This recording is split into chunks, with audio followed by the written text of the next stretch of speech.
PDP ini bukan positif, bukan dikucilkan, bukan dengan cara dipisahin, bukan dengan cara dibenci. PDP ini adalah pasien dalam pengawasan yang menunggu hasil. Kayak saya kemarin masuk rumah sakit, saya gejalanya 3 yang memenuhi: batuk, demam, baru 1 hari demamnya, dan riwayat kontak dengan red zone. Ternyata di hari kedua gejala saya sembuh. Saya langsung turun status jadi ODP. Di rapid saya pertama kali saya negatif. 7 hari kemudian saya di rapid negatif, saya keluar. Sambil nunggu, nggak perlu nunggu swab kalau misalkan rapid 2 kali dalam 7 hari itu negatif terus. So PDP itu bukan pasien COVID.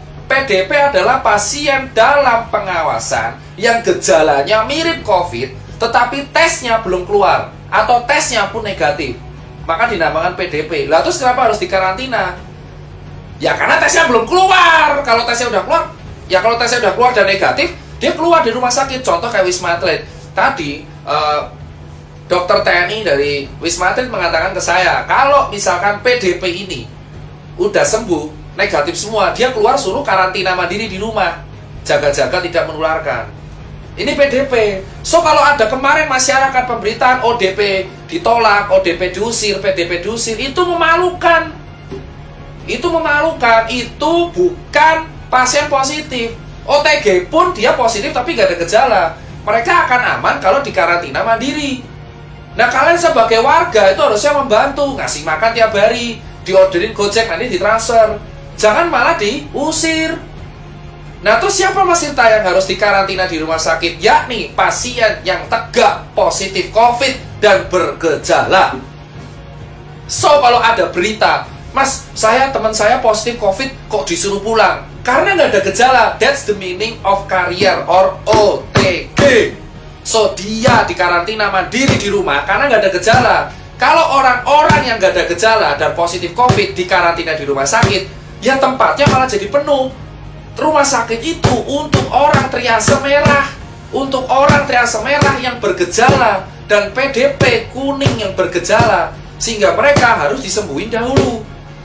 So, teman-teman sekalian, pasien yang paling berbahaya, yang paling harus kita utamakan adalah pasien COVID-19 positif dengan gejala parah. Itu dikarantina isolasi.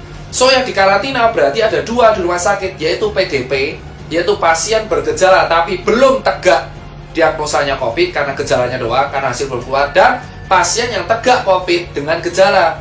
So, ODP dan OTG itu di rumah. Nah terus kenapa dokter-dokter, ini yang saya kecewa, kenapa tenaga medis malah ditolak? Tenaga medis itu nggak boleh ditolak. Tenaga medis memang merawat COVID, tapi mereka pakai APD. Mereka tuh mau copot APD cuci tangan. Kenapa kalian singkirkan? Kenapa kalian kucilkan? Itu tolong coy, ngucil-ngucilin orang-orang tenaga medis.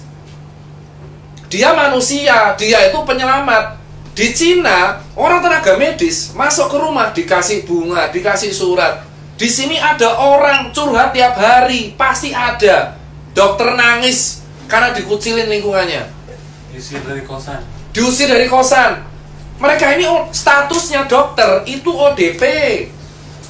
Mereka punya riwayat kontak dengan pasien positif, tapi mereka nggak bergejala. Dan mereka juga dites rapid tiap hari, Bapak. Tiap 7 hari mereka tuh tes rapid. Kalau sudah positif dia dirumahkan. Sistem jaganya tenaga medis itu 14 hari off, 14 hari on. Jadi 14 hari jaga, 14 hari off turun. Jadi mereka itu bukan orang yang aib gitu loh Pak. COVID itu kayak TBC Pak. TBC bahkan lebih berbahaya, dia airborne disease. Dan TBC itu diremehin di Indonesia. Bahkan sudah ada vaksinnya BCG. TBC selama dulu airborne disease, gak ada kayak gini. Padahal TBC itu kalau batuk, virusnya Mycobacterium tuberculosis itu bertahan di udara selama berjam-jam. Dan pengobatannya TBC itu 6 bulan. Belum campak. Tapi kenapa COVID dianggap aib, tapi TBC enggak? Padahal lebih parah TBC. Saya penderita TBC, 10 bulan saya baru sembuh. Usia 8 tahun sampai 9 tahun. So, buat teman-teman semua, tenaga medis itu memang masuknya ODP. Tapi bukan dijauhin, karena mereka juga cek tiap hari. Kalau ada gejala, mereka PDP di swab negatif. Sampai mereka negatif, mereka dirumahkan kalau mereka udah ada gejala. Dan mereka tuh dokter, mereka tahu, mereka nggak bisa nularin ke orang. Mereka harus jaga diri mereka sendiri. Bukan berarti ya, mereka tuh butuh support. Kita tuh butuh support. Nah ini sekarang jelas. Yang kelima apa? Jenazah. Kenapa jenazah harus ada metode khusus? Gini Pak, di undang-undang, saya lupa undang-undangnya berapa, mungkin teman-teman hukum bisa melengkapi, bahwa pada dasarnya di Indonesia, kalau ada penyakit wabah, itu ada teknik pemandian dan penguburannya. COVID itu kategorinya wabah, pandemik. Mau dia menular lewat cairan dan droplet, tetap ini harus mengikuti prosedural penguburan jenazah sesuai undang-undang. Yaitu yang ngubur harus tenaga medis, pakai APD lengkap, even itu tukang gali kuburnya, dan dikasih kain kafan, dikasih plastik, dibungkus peti mati, lalu dibungkus lagi plastik, dikuburin, gitu loh. Nah terus kenapa jenazahnya ditolak? Saya udah bilang, COVID tidak menular lewat airborne.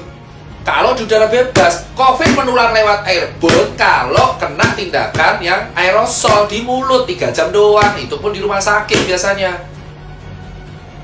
Jenazah ini harus kayak gituin karena itu undang-undang, namanya teknik pemulasaran atau apalah, teknik pengubaran sesuai undang-undang, karena wabah. Dan yang paling bisa kena itu ya tukang kuburnya. Kenapa kalian di desa malah nolak jenazahnya? Kalau dikubur terus semuanya kena, ya enggak. Ya nanti kan nular lewat air tanah, ya enggak, kan dibungkus plastik. Itu jenazah dibungkus plastik, terus dibungkus lagi sama peti, terus dibungkus lagi sama plastik lagi. Kenapa ditolak? Itu orang meninggal, udah kena musibah, dan mereka sudah dikuburi sesuai standar. Kantong jenazah juga dikasih kantong jenazah. Kok kalian takut banget sama orang yang udah meninggal? Harusnya didoakan, jangan ditolak. Kemarin saya dapat video jenazah dilempar-lempar itu ambulan karena gak izin kampung. Terus ngapa? Wong udah dikuburin sama tenaga medis. Ini ya jenazah dibungkus plastik, kasih kantong jenazah, masukin peti, petinya bungkus plastik, yang ngubur tenaga medis pakai APD semua. Terus kenapa kalian takut? Itu nggak nular lewat airborne. Yang bisa nular itu adalah dropletnya. Berarti kalau jenazah bisa nular, ya siapa tahu dropletnya keluar dari mulut, bisa jadi toh. Terus kita megang jenazahnya, makanya dibungkus mati-matian karena itu sesuai UU. Penyakit apapun yang dikategorikan WHO wabah, itu harus penguburannya khusus. Mau dia penularannya droplet, cairan, airborne, kalau udah wabah pandemik, penguburannya khusus. Kalau nggak khusus, itu melanggar undang-undang. Jadi kalian nggak perlu takut sama orang mati. Mereka itu udah kena musibah, takdir. Itu aja edukasi dari saya bagian 1.